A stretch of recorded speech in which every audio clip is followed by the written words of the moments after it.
Hi friends ನಿಮಗೆ ಇದು ಯಾವ ಮರ ಅಂತ ಗೊತ್ತಿರುತ್ತೆ. ಇದೆ ಈ ಮುರುಗಲು ಅಂತೀವಿ, ಇಲ್ಲ ಕೋಕಮ್ ಫ್ರೂಟ್ ಅಂತೀವಿ ನೋಡಿ, ಅದೇ ಮರ ಇದು. ಇವಾಗ ಕೋಕಮ್ ಫ್ರೂಟ್ ಸೀಸನ್ ಅಲ್ಲ, ಸೊ ಹಣ್ಣೆಲ್ಲ ಏನೂ ಇಲ್ಲ. ಬಟ್ ಇದರದ್ದು ಎಲೆ ಕೂಡ ತಿನ್ಬೋದು.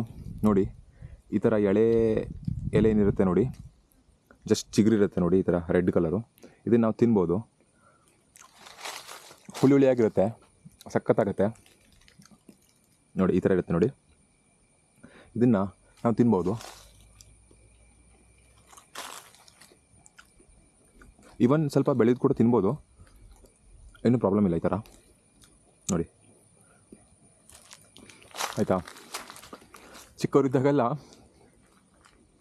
ಇದೇ ಮಾಡ್ತಿದ್ವಿ ನಾವು, ಇದನ್ನು ತಿನ್ನೋದು, ಇಲ್ಲಾಂದರೆ ಅಂತ ಹಲಸಿನ ಎಲೆ ತಿನ್ನೋದು, ಇಲ್ಲಾಂದರೆ ಈ ಥರ ಬೆಟ್ಟದ ಮೇಲೆ ಡಿಫ್ರೆಂಟ್ ಹಣ್ಣಾಗುತ್ತೆ, ಇದು ಚಳ್ಳೆ ಹಣ್ಣು ಅಂತ, ಇದು ತಿನ್ಕೊತೋಗೋದು.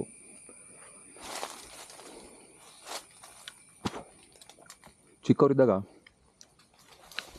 ಲೈಫು ಚೆನ್ನಾಗಿತ್ತು.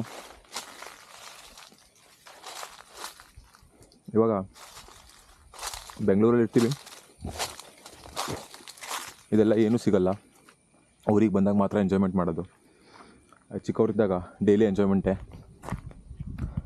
ಆದಷ್ಟು ಊರ ಕಡೆ ಸೆಟ್ಲ್ ಆಗೋ ಥರ ಇದ್ದರೆ ಚೆನ್ನಾಗಿರುತ್ತೆ. ಪೇರೆಂಟ್ಸ್ ಜೊತೆ ಇರ್ಬೋದು, ಈ ಥರ ನೇಚರ್ನೂ ಕೂಡ ಎಂಜಾಯ್ ಮಾಡ್ಬೋದು. ನೋಡಿ ಎಂಥ ನೇಚರ್ ಅಂತ.